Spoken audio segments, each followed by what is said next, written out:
Trading के अंदर में ना साइकोलॉजी भी ठीक है, परसेप्शन भी ठीक है और सब कुछ ठीक है, लेकिन एक चीज़ हमेशा याद रखना कि अगर आपका ना कभी भी सेटअप बन भी जाता है, आपने कोई एक सेटअप रेडी कर लिया आपने आपके लिए, तो और अगर आप सोच रहे हो कि आप प्रॉफिटेबल हो जाओगे तो ये थोड़ी सी ना टफ वाली गेम हो जाती है। टफ वाली गेम किस तरह से हो जाती है, हमें लगता है यार हम एक सेटअप का वेट करेंगे और एक दिन एक सेटअप बन जाएगा ना, तो उसके बाद हम लोग झंडे गाड़ देंगे। ऐसा कभी भी नहीं होता ट्रेडिंग के अंदर में।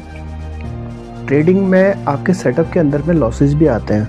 काफ़ी सारे यूट्यूब चैनल के अंदर में आपने देखा होगा कि बहुत अच्छे अच्छे क्रिएटर्स हैं, अच्छे अच्छे मतलब प्रॉफिट्स बना रहे हैं, जी वैगन वगैरह लेके घूम रहे हैं और फॉर्च्यूनर लेके घूम रहे हैं, जी वैगन लेके घूम रहे हैं, और ट्रेडिंग की बात मैं कर रहा हूँ, और डिफेंडर लेके घूम रहे हैं। बट उसके बाद उनके भी लॉसेज लगते हैं। जितने बड़ी क्वान्टिटीज़ के साथ में वो लोग खेलते हैं उसी हिसाब से उनके लॉसेज भी क्रिएट होते हैं। तो पॉइंट क्या है कि सेटअप होने के साथ साथ ना साइकोलॉजी भी बिल्ड करना जरूरी है। सेटअप के साथ साथ साइकोलॉजी जब तक बिल्ड नहीं होती, साथ में डिसिप्लिन। गेम इनका है, अदरवाइज चुटकियों में पैसे यूँ निकल जाते हैं, यूँ मेरे निकलते हैं, सबके निकलते हैं।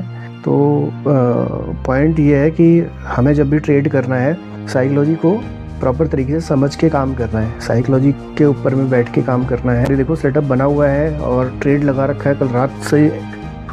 कल रात को मैंने ट्रेड लगाया था और बेसिस दी बायस में रहा था कि मार्केट को कहाँ पे जाना है।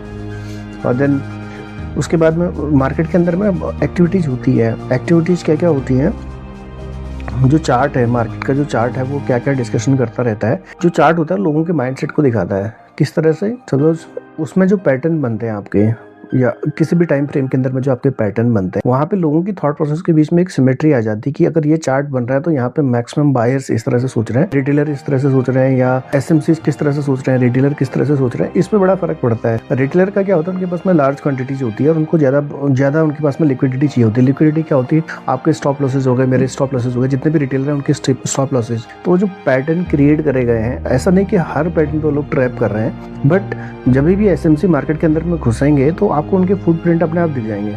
जहाँ पे भी लंबी कैंडल आती है वो वहाँ पे एसएमसीज ऑटोमेटिकली घुसे हुए हैं। लंबी कैंडल का मतलब होता है वहाँ पे बहुत सारे रेड कैंडल बन रही है तो सेल ऑर्डर लगे हुए हैं, अगर ग्रीन कैंडल बन रही है तो बहुत सारे बाय ऑर्डर लगे हुए हैं। तो अगर बहुत ज़्यादा बाय ऑर्डर लगते हैं तो उतनी ज़्यादा लिक्विडिटी नहीं रहती मार्केट के अंदर में। तो क्या है, प्राइस को आगे मूव करना पड़ता है, थोड़ा सा आगे बढ़ना पड़ता है जाने के लिए, और इस वजह से वो कैंडल थोड़ी सी बड़ी हो जाती है। उसके बाद लेकिन उस ड्यूरेशन में कुछ ऑर्डर्स के छूट जाते हैं। सारे ऑर्डर तो फुलफिल होते नहीं। जैसे सपोज अगर आपने बिड एंड आस्क देखा हो तो एक साइड को बिड है, एक साइड को आस्क है। तो बिड वाली चीज वो होती है जो आपने एज ए बायर आपने ऑर्डर लगा रखा है, और आस्क मतलब कि सेलर का प्राइस है कि सेल इस प्राइस पे बेचना चाहता है, बिड मतलब कि बायर इस प्राइस पे खरीदना चाहता है। आपने बहुत सारे बिड लगा दिए बट आस्क कम है। सपोज आपने 100 लॉट यहाँ पे लगा दिए बट सारे के सारे 100 लॉट यहाँ पे अवेलेबल नहीं है, यहाँ पे 50 है, 20 है, 30 है, तो प्राइस को ऊपर जाना पड़ेगा। जो बीच में गैप रह गया ना 50 और वो फिल हो जाएंगे, बाकी जो बचे हुए ऑर्डर्स आपके अनफुलफिल जो रह जाएंगे उसको बोलते हैं इम्बैलेंस। और वो जो फेयर वैल्यू गैप जो बन के आता है, उस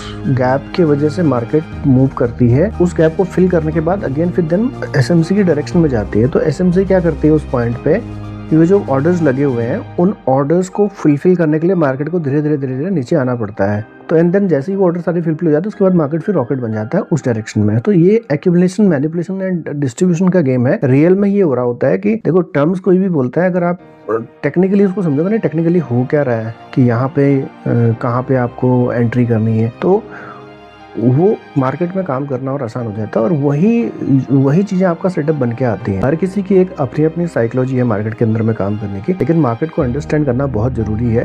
क्या क्या पॉसिबिलिटीज मार्केट के अंदर में बन सकती है, गेम प्रोबेबिलिटी क्या है, लेकिन at the same time psychology बहुत इंपॉर्टेंट है।